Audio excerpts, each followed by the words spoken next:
Hello everyone, how are you? Hope you all are fine there. This is me, your English teacher Sonam Dwivedi here, and going to continue the same topic of your English reader that we were continuing in the previous video. So here is chapter 13, the homecoming part 1. Half of the portion we have finished in the previous video, and now we are going to cover the rest of the topics of same chapter. Okay, so in the starting we have studied there is a character whose name was Fatik Chakravarti. Okay, so it's time to continue the rest of the topics of chapter 13.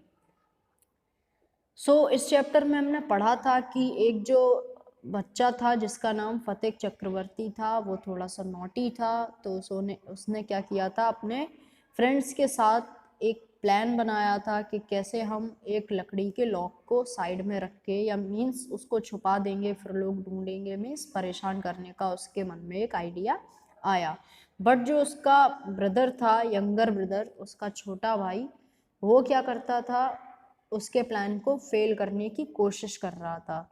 और फिर दोनों लड़ा झगड़ा भी करते थे। तो घर पे जो एक स्ट्रेंजर थे वो आ जाते हैं। फिर वो बताते हैं कि उसका जो यंगर ब्रदर था उसका नाम क्या था, माखन। तो इसी तरीके से इस चैप्टर में जो बच्चा है, नोटी है, आगे देखते हैं क्या होता है।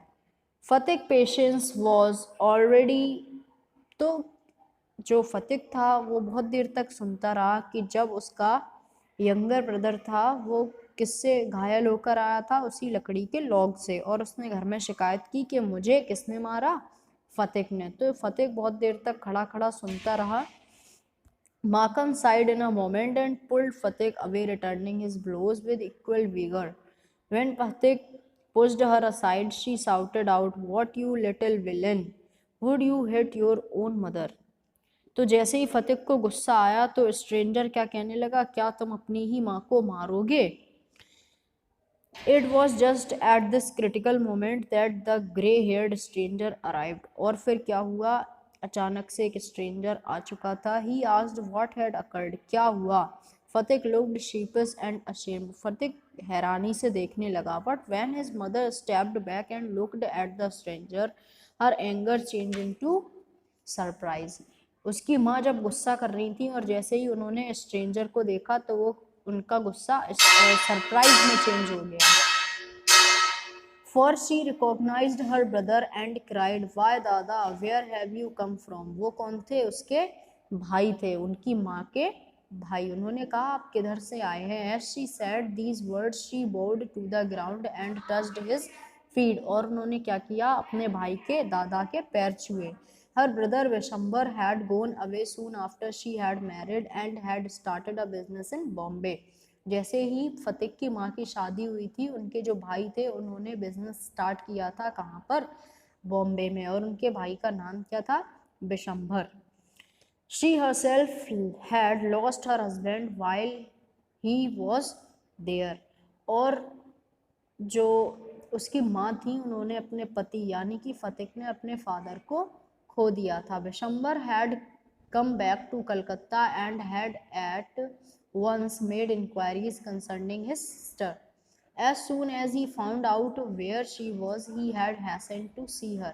The next few days were full of rejoicing. और अगले कुछ दिन बहुत अच्छे से गुजरे। The brother asked how the two boys were being brought up.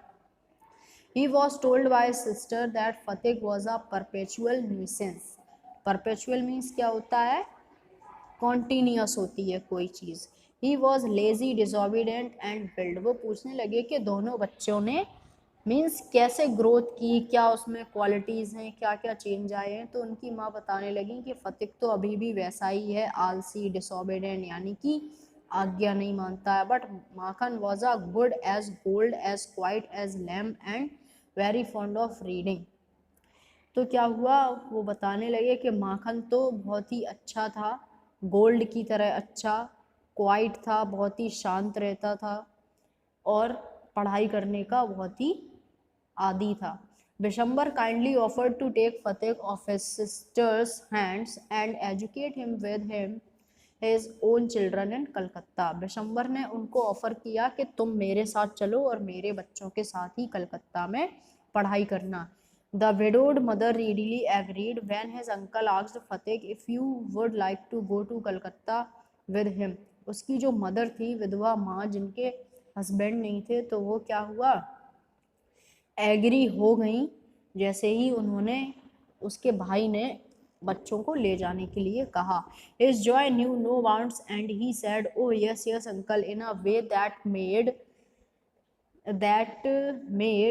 it quite clear that he meant it.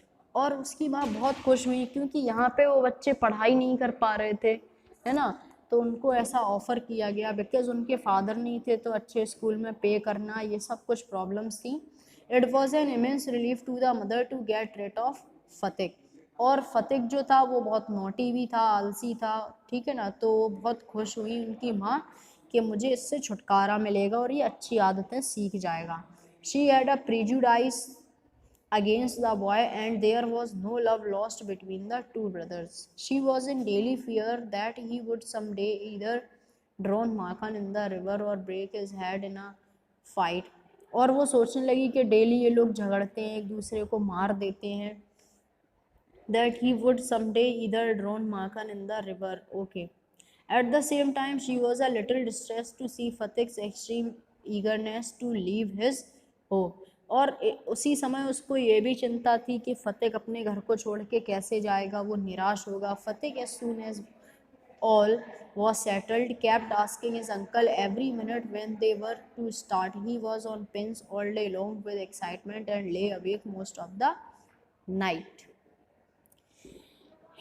और जो फतेह था उसको क्या है, डर सा लग रहा था कि मैं वहाँ पे जा रहा हूँ, अकेला रहूँगा. ही bequeathed टू माखन, उसने माखन को प्रॉमिस किया in perpetuity his fishing rod, his big knife and his marbles. Indeed, at this time of departure his generosity towards Makhan was unbounded.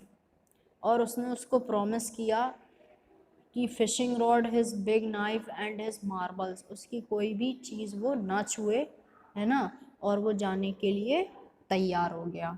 So this was the first part of home coming. Okay, it is completed.